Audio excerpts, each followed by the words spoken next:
Deborah Sweet from World Can't Wait, and one of our projects is War Criminals Watch.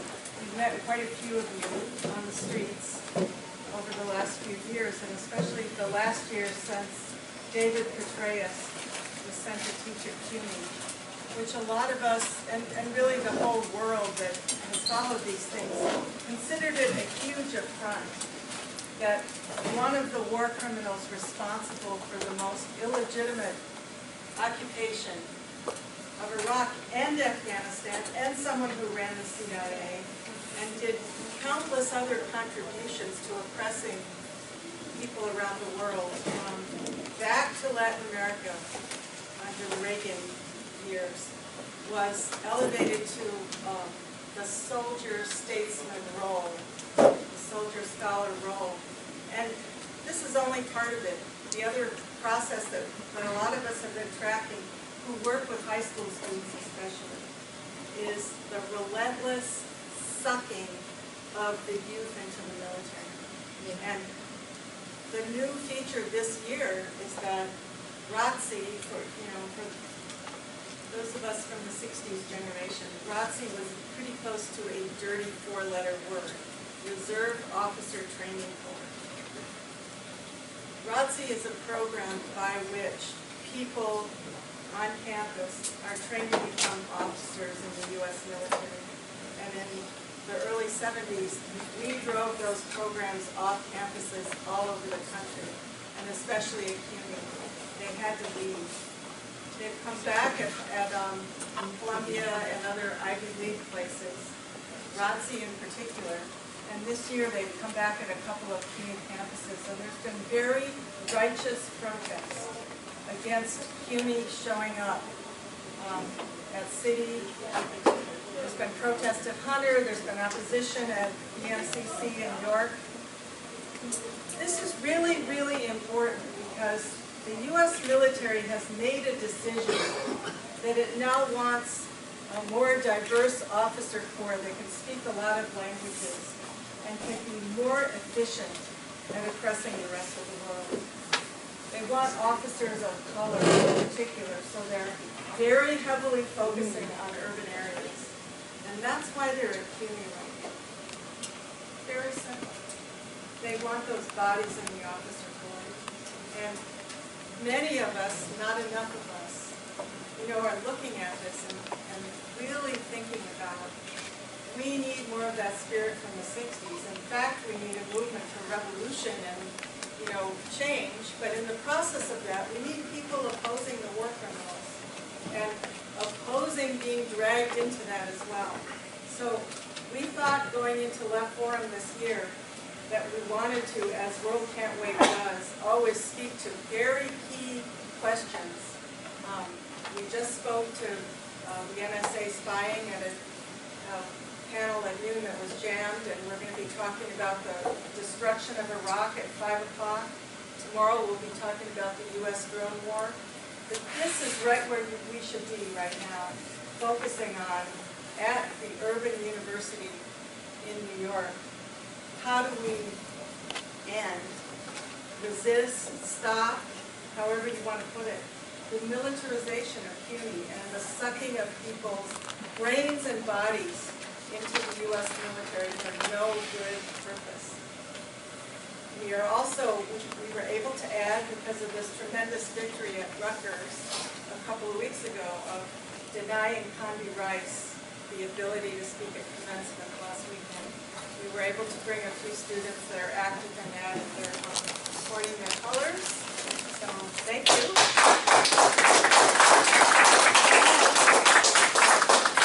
Our last panelist is here, and we'll get tech support up here very quickly. I want to introduce Stephanie Rugoff from War Criminals Watch, who will moderate and introduce the panel. So thank you all for coming.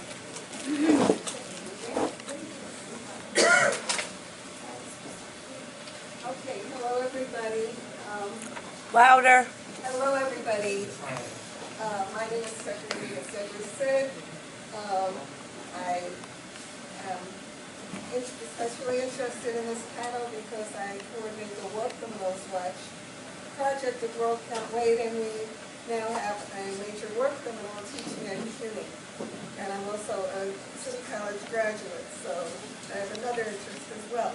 I'm going to just briefly introduce the panelists. Glenn Petersen, Professor Glenn Petersen teaches anthropology, international affairs, and geography at Baruch College, a graduate center. He flew 70 combat missions in the Tonkin Gulf in North Vietnam in '66 and '67, and then began what has become 40 years of ethnographic research in the Micronesian islands, and worked with the Micronesian people to end U.S. colonial rule in their islands. He eventually represented them at the UN and is now writing a book about never really recovering from combat. Our next speaker, Denise Forbes, is the chairwoman of the Revolutionary Students Coordinating Committee, and she is about to graduate from City College. The woman sitting next to her, Syjil Ashraf, is a writer, journalist, and activist. She's a senior at Rutgers, studying journalism and political science. Syjil's a founding member of the Rutgers chapter of Students for Justice in Palestine and Journalists for Human Rights, where she serves as media liaison and vice president. Most recently, she helped organize the No Rice campaign, resulting in Condoleezza Rice declining her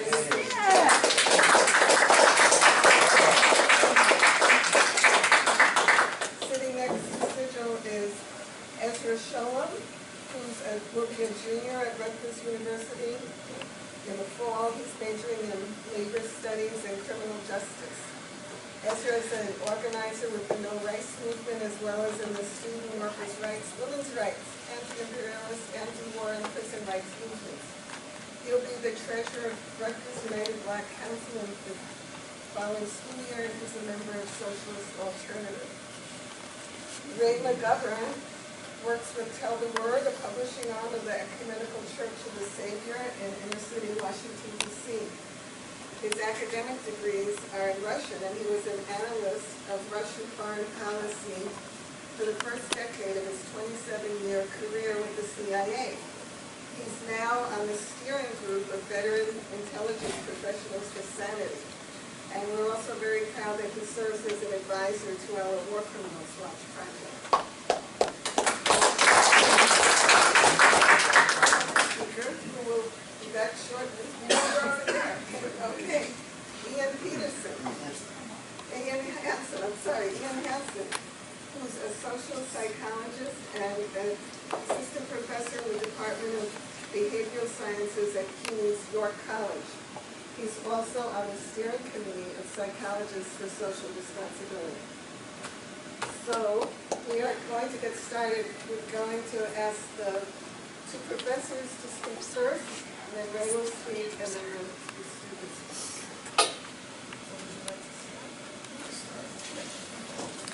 Okay, great. We get the most ignorant person to speak. Can you speak loud, please? Sure. So I am actually quite new to this. I'm an assistant professor at York College, and I was there when we had a faculty discussion about posting ROTC in our department, and I said a little bit here, a little bit there, but I was also looking around the room to see what other people were saying. And we've got some radical people in our department, and nobody opposed it. And it was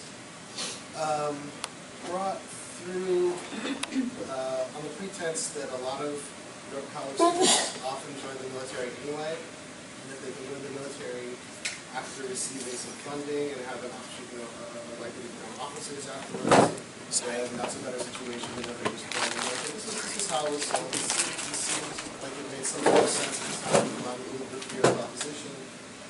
We were also told that we could continue to teach whatever we teach. And I teach psychology of history and research methods and social psychology and psychology of terrorism.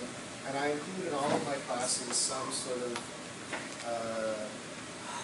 grappling with the role that psychologists and psychiatrists and doctors played in CIA work and military work that has been quite horrific, going back to Secretary McGovern shows up in some of the videos that I showed. It's weird about. Can you still hear me?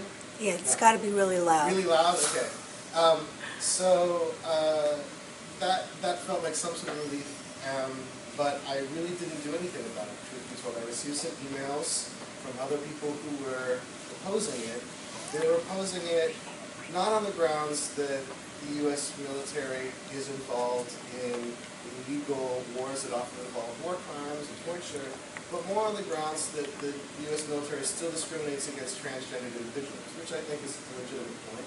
And apparently, the reason that ROTC was kept out for such a long time was because of Don't Ask, Don't Tell, which previously was not banned on gays and lesbians in the military.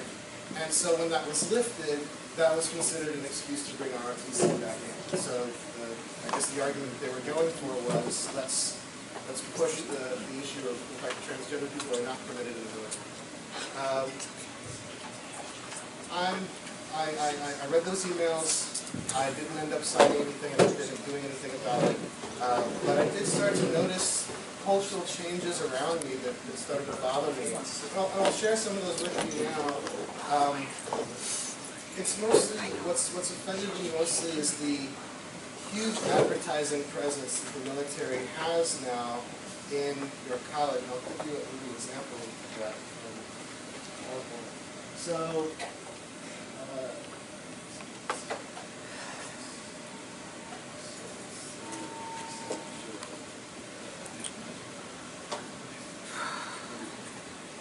okay, so this is the hallway leading to the ROTC office. As you can see, there are these the sort of ceiling-high posters and gigantic posters advertising for the military. You don't see anything like that for any other presentation of any kind of speaker or any other kind of activity at the college. The advertising presence of the military is way bigger than anything else. So here are some of the things that they have there. Redefine night school, redefine strong. Think about some of the raids that are going on in Afghanistan and eventually lots of other countries around the world where civilians are being killed and bullets are being pulled from bodies. And, you know, there's some very creepy things happening. Actually, that's not the military so much as it's another organization, but it's still not really a great message to send. What you wear says a lot about who you are. You know, these kind of glib, going for some sort of identity orientation, loyalty, respect, hitting all of these values that are often important to students, selfless service, honor, duty, integrity. It's really not an argument. It's just sort of, from a psychologist's perspective, from a social psychologist's perspective especially, it's just this appeal to something that is below the surface of reason. I think is not really appropriate in a college environment. There's also a recruiting station, which is often manned by somebody who's trying to recruit people into the ROTC program or doing that generally. It's huge. You can see the person would stand about this high at the station.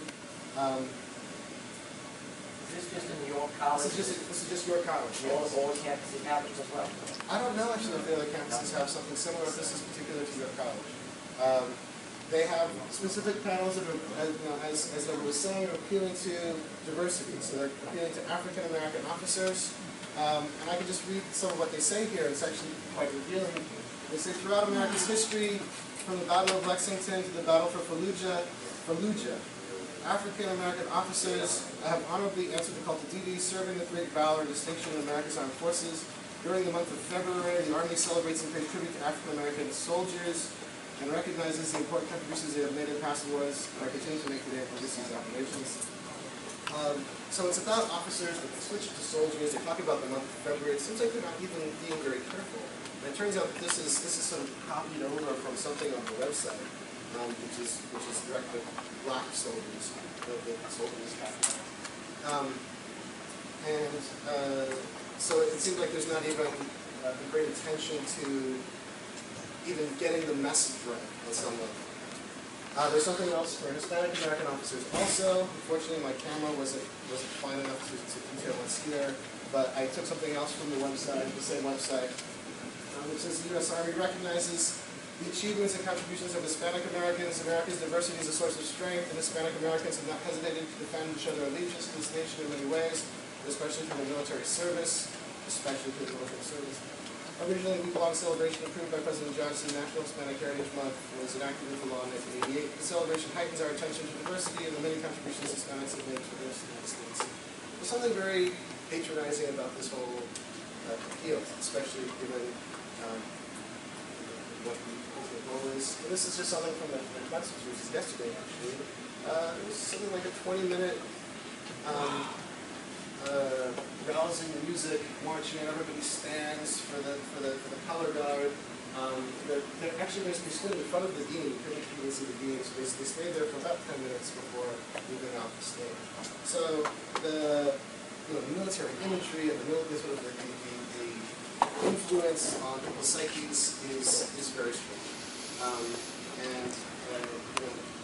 Really the only thing I've come to counter that is to show a couple of films, actually with the help of Petersen, if you want to wait. We showed Andy Worthington, Macaulay Honors Outside the Law, Stories from Guantanamo. And we showed Wounds of Waziristan. I forgot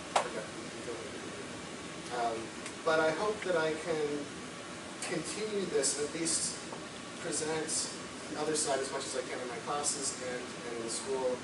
That seems to be something that the New York College administration is open to. I haven't faced any reprisals for showing those films or for what I teach in my classes, but I think there needs to be more. Thank you very much.